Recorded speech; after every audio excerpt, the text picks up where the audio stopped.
আমার স্নেহের শিক্ষার্থী ভাই ও বোনেরা, আজ মাধ্যমিক 2025 এবিটিএ টেস্ট পেপারের 87 পাতার ভূগোল অংশটি আমি সমস্যার সমাধান করে তোমাদের আলোচনা করব।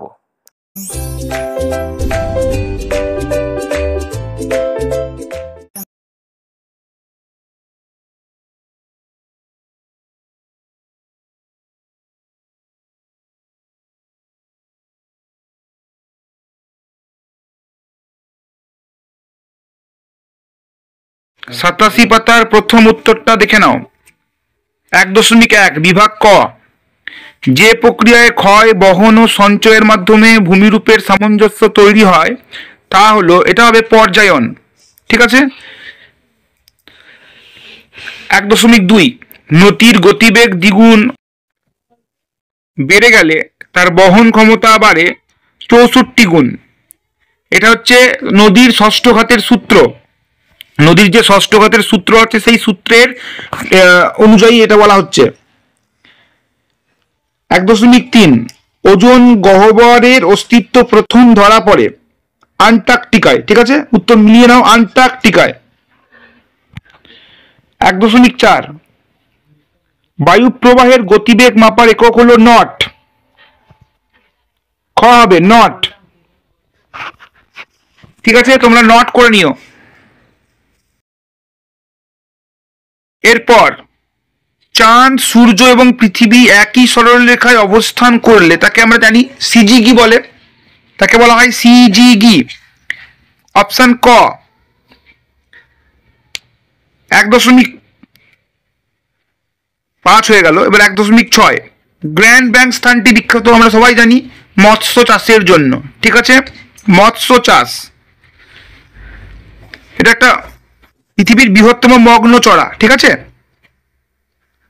1.7 জীবাণু দ্বারা বর্জ্যের বিয়োজন হলো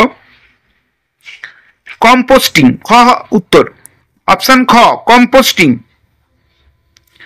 পশ্চিমঘাটের থলঘাটের গিরিপথটি অবস্থিত ঘ হবে নাসিকের কাছে। অপশন ঘ নাসিকের কাছে। 1.9 শিবসমুদ্রম জলপ্রপাতটি অবস্থিত কাবেরী নদীতে। কাবেরী নদীতে। অপশন খ। 1.10 স্বাভাবিক উদ্ভিদের ওপর যার প্রভাব সবচেয়ে বেশি তা হলো জলবায়ু। অপশন গ জলবায়ু। 1.11 সম্পূর্ণ গ্রীষ্মকালীন ফসল হলো অপশন গ জাইদ শস্য।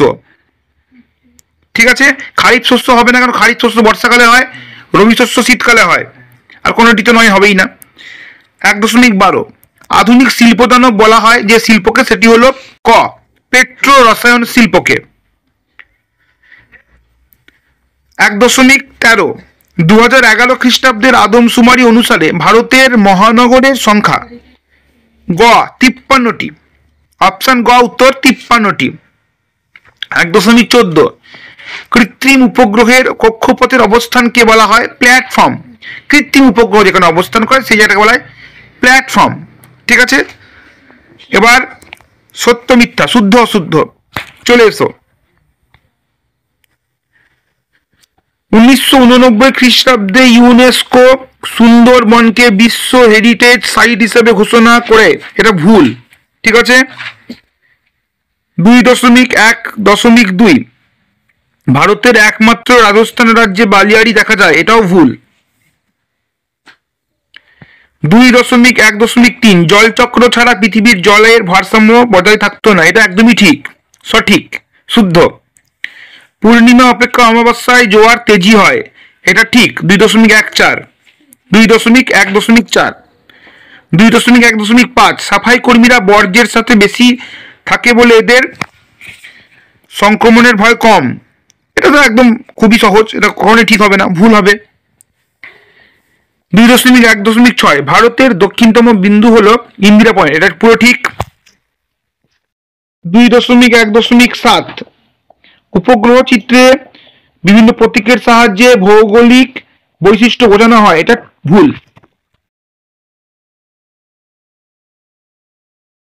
গেল এটা।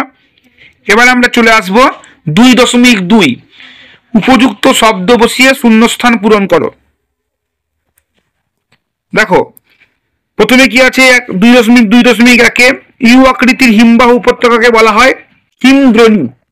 হিমদ্রোণী তোমরা খাতায় লিখে নেবে, হিমদ্রোণী। মরু উদ্ভিদকে জেরোফাইট বলা হয়। এটা কিন্তু বেশ কয়েকটা পেপার পেজে, টেস্ট পেপারের বেশ কয়েকটা পেজে আছে, এটা কিন্তু খুব ইম্পর্টেন্ট একটা প্রশ্ন মনে হচ্ছে আমার। মরু উদ্ভিদকে বলা হয় জেরোফাইট। পৃথিবীর ড্যাশ শক্তির প্রভাবে বায়ুমণ্ডল পৃথিবীর গায়ে লেগে আছে? মাধ্যাকর্ষণ শক্তির প্রভাবে। এটাও খুবই সহজ। সমুদ্র জলের উলম্ব সঞ্চলনকে বলে সমুদ্র তরঙ্গ। উলম্ব মানে নিচ থেকে উপর, উপর থেকে নিচ। এই যে সমুদ্রের জলের যে চলাচল উপর থেকে নিচ এবং নিচ থেকে উপর, এটাকে বলা হয় সমুদ্র তরঙ্গ। আর অনুভূমিক যেটা যায় সেটা হচ্ছে সমুদ্র স্রোত। ঠিক আছে, এটা হচ্ছে সমুদ্র তরঙ্গ। যখনই পরীক্ষায় প্রশ্ন আসবে উল্লম্বভাবে সমুদ্র জলের সঞ্চালনকে বলা হয়, অবশ্যই তখন তোমরা লিখবে সমুদ্র তরঙ্গ। আবার যখন বলবে অনুভূমিকভাবে সমুদ্র জলের সঞ্চালনকে কি বলে, তখন অবশ্যই তোমরা লিখবে সমুদ্র স্রোত। 2.2.5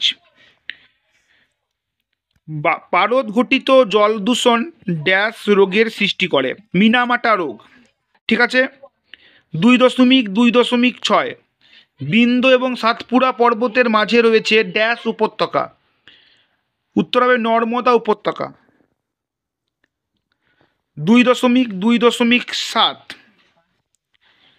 বন্দরে জাহাজের আবাসস্থলকে বলে ড্যাশ পোতাশ্রয়? বানানটা দেখে নাও, পোতাশ্রয়, পয়কার তয়াকার তালব সয়রফলা অন্তস্থ। 2.3 এসে কিউ 2.3.1 ঘোড়ামারা লোহাচারা দ্বীপগুলি ডুবে যাওয়ার কারণ কি? উত্তর হবে বিশ্ব উষ্ণায়ন। 2.3.2 পর্বতের কোন ঢালে শৈলোৎক্ষেপ বৃষ্টিপাত হয়? উত্তর হবে প্রতিবাদ ঢালে। বানানটা খুব সচেতনভাবে লিখতে হবে, পয়রফলা তয়সি বয়াকার ত। অনেকেই তোমরা লেখো দ, একদম ভুল, পুরো নাম্বার কিন্তু কেটে নেবে। 2.3.3 সাধারণত কোন ঋতুতে বান ডাকে? বর্ষা ঋতুতে। 2.3.4 সার্ক কথাটির পুরো নাম কি? South Asian association for regional cooperation. 2.3.5 Kumaon হিমালয়ের হিমবাহ সৃষ্ট হ্রদগুলিকে কি বলে? তাল। 2.3.6 কর্ণাটকের আম্রবৃষ্টি কি নামে পরিচিত? Cherry blossom. কোন সড়ক পথের মাধ্যমে দিল্লি, মুম্বাই, চেন্নাই ও কলকাতা যুক্ত হয়েছে? সোনালী চতুর্ভুজ। ভারতের জরিপ সংস্থা এর প্রধান কার্যালয় কোথায় অবস্থিত? দেরাদুন। বাম দিকের সঙ্গে ডান দিক মিলিয়ে লেখো। দেখো ভালো করে, কোলেরু 2.4.1 কোলেরু, এটা 3 হবে। কৃষ্ণা ও গোদাবরী নদীর মাঝে, ঠিক আছে, একটা হ্রদ, এর নাম কোলেরু হ্রদ। 2.4.2 উত্তর পূর্ব ভারত, এটা 4 নম্বর হবে ঝুম চাষ। 2.4.3 কোয়েম্বাটুর, এটা 1 নম্বর হবে দক্ষিণ ভারতের ম্যানচেস্টার। মোবাইল ফোন, এটা 2 নম্বর হবে আধুনিক যোগাযোগ ব্যবস্থা।